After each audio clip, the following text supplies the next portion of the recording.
Why does the Almighty not set times for judgment? Why must those who know him look in vain for such days?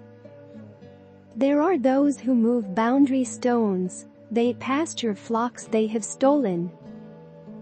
They drive away the orphan's donkey and take the widow's ox in pledge.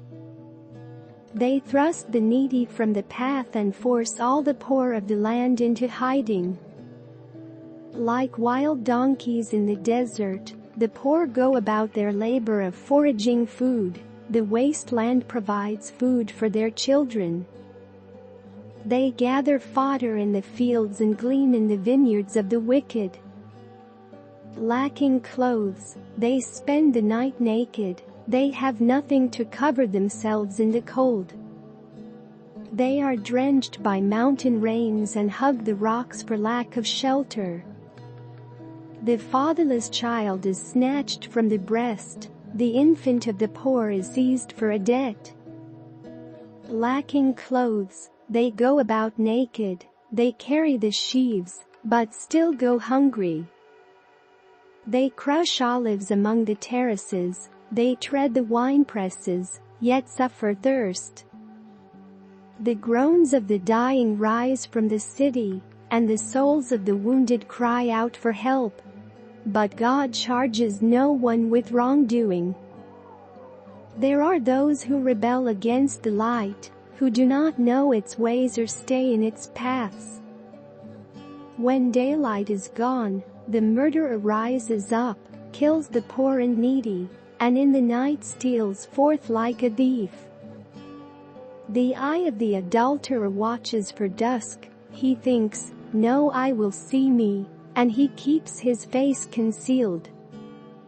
In the dark, thieves break into houses, but by day they shut themselves in. They want nothing to do with the light. For all of them, midnight is their morning. They make friends with the terrors of darkness. Yet they are foam on the surface of the water. Their portion of the land is cursed, so that no one goes to the vineyards. As heat and drought snatch away the melted snow, so the grave snatches away those who have sinned. The womb forgets them, the worm feasts on them. The wicked are no longer remembered, but are broken like a tree.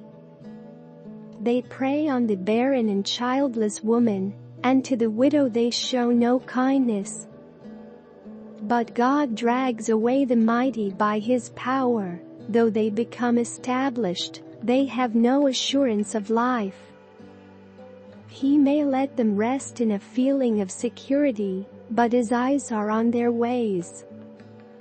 For a little while they are exalted, and then they are gone. They are brought low and gathered up like all others. They are cut off like heads of grain.